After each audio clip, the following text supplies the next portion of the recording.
जय मिथिला। हम टिंकू झा आइ अहाँ सबके एकटा दिखा रहल छी विशेष कऽ एखन मिथिला में माँ जानकी के गाम छै और पहिल जे फूल हुनका बदला लोढ़ि कऽ और घर में जाकऽ पूजा करै छथिन ओ जे पुतोहु छथिन। और ओ पुतोहु एहनो संस्कार छै कि देखियौन ई पुतोहु नहीं समझै छथिन, ई बेटी समझै छथिन।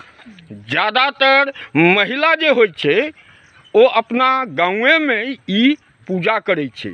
आ एहि बेर मलेमास सेहो पड़ि गेलैया तऽ कनि लम्बा ई फूल लोढ़ी हेतै आ एकरा मधुश्रावणी पाबनि कहै छै। ई मिथिले में होइया।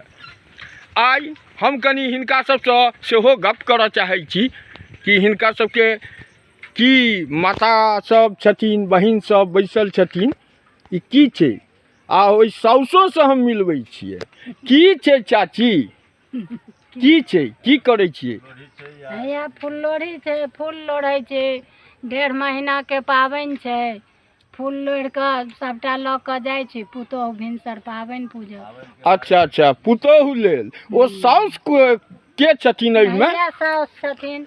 हम अच्छा सब ददिया साउस छियन। अच्छा अच्छा, तऽ कनि अहूँ से चाची बात करऽ चाहै छी कि हर जगह पुतोहु पूजै छै, अहाँ पुतोहु नहीं समझलिए, अहाँ तो पुतोहु के बेटी।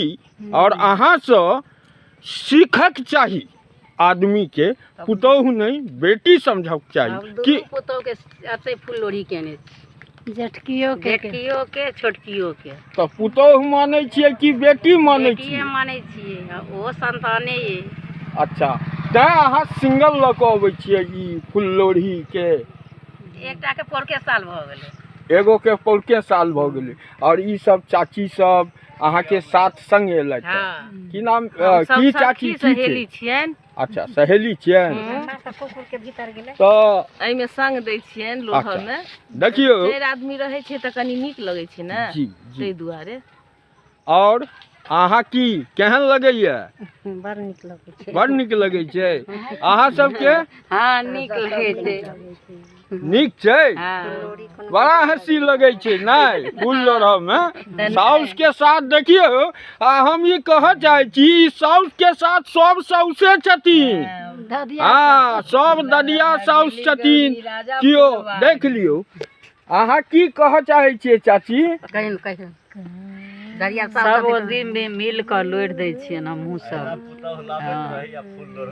तो अहिना साले साले पुतोहु सब हुआ परिवार में, आ साले साले हम सब फूल लोढ़ी। और देखियो ई अहाँ के मिथिला के संस्कार छै। मधुश्रावणी कतौ नहीं होइया दुनिया में, ई मिथिला के छै। नया जोड़ा जे होइ छै कोजगरा जकरा कहै छियै, एकर बाद हेतै कोजगरा जाहिमे मखान के मानल गेल छै।